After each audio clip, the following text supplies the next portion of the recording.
Sonali finally drama से ज़ब्त की last episode की स्टोरी में आप देखने जा रहे हैं। आयला जो होती है वो फिर भी अपना बड़ा दिल दिखाती है और वो अपनी माँ से ये कहती है कि तायाबू का वो लटका हुआ चेहरा मुझसे नहीं देखा जाता। तो वहीं पर शमसा जो होती है वो अपनी बेटी को समझाती है और वो ये कहती है कि क्या तुम वो सब कुछ भूल चुकी हो जो तुम्हारी ताई जान और तुम्हारे ताया जान ने तुम्हारे और तुम्हारे पापा के साथ किया था। तो वहीं पर आयला जो होती है वो अपनी माँ को ये कहती है कि अगर हमने उनके साथ ऐसा किया तो फिर हम में और उनमें क्या फ़र्क रहेगा। तो इसलिए मैंने ये फ़ैसला किया है कि मैं इस फैक्ट्री को अपने ताया जान को वापस कर दूँगी। तो वहीं पर शमसा जो होती है वो ये कहती है कि तुम ऐसा नहीं करोगी, तो वो आगे से ये कहती है कि मेरे शौहर ने इस फैक्ट्री को बेचने का जो इख्तियार है वो मुझे दिया है, तो इसलिए मैं ये फ़ैसला करती हूँ कि मैं इस फैक्ट्री को अब वापस कर दूँगी अपने तायाबू। तो ना जी आगे देखने को मिलेगा सरवरी जो होती है जैसे वो आती है अरफा के पास और वो ये कहती है कि जैसे ही मैंने शामी बाबा के कमरे का दरवाज़ा खोला तो कमरे में ना जाने कब से बेहोश पड़े थे। तो नाज़िम शामी को जैसे हॉस्पिटल ले जाया जाएगा तो वहीं पर आरफा ये कहती है कि बीजान दुआ कीजिए मेरे बेटे को कुछ ना हो। तो वहीं पर शामी जो होता है वो तो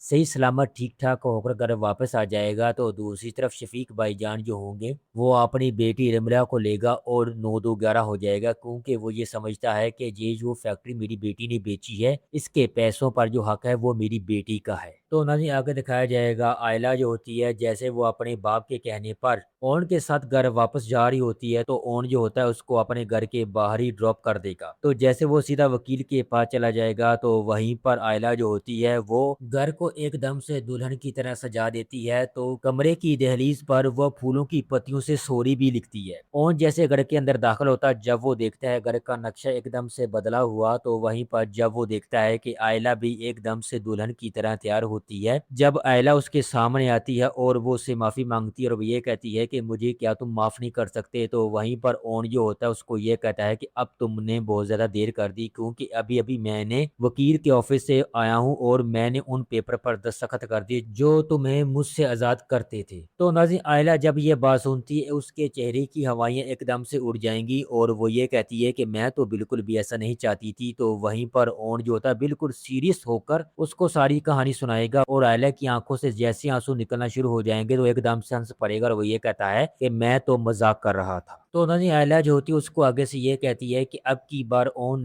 तुमने मेरे साथ ऐसा मजाक किया तो मैं तुम्हारी जान निकाल दूंगी। तो वहीं पर दिखाया जाएगा शामी जैसे ठीक ठाक होकर घर वापस आ जाएगा तो वो भी उनसे मुलाकात करता है और वो ये कहता है कि आयला के लिए तुम ही बेस्ट ऑप्शन हो। तो दूसरी तरफ ना दिखाया जाएगा फारूक जो होता है वो उनसे ये कहता है कि बेटा मुझे लगता है कि अब तुम्हें अपने घर वापस आ जाना चाहिए, क्योंकि अब ये तुम्हारा भी घर है। तो आगे से ओन जो होता है वो फारूक को इनकार कर देता है और वो ये कहता है कि मामू जान मैं अपने घर में ही ठीक हूँ अपनी बीवी के साथ। तो आगे नाज़रीन दिखाया जाएगा राफे जो होता है वो भी अपने दिल की बात करता है अपने दोस्त ओन के साथ। तो वहीं पर ओन जो होता है वो साकिब से ये कहता है कि मामू मुझे लगता है कि जोया के लिए राफे जो है वो बेस्ट ऑप्शन है।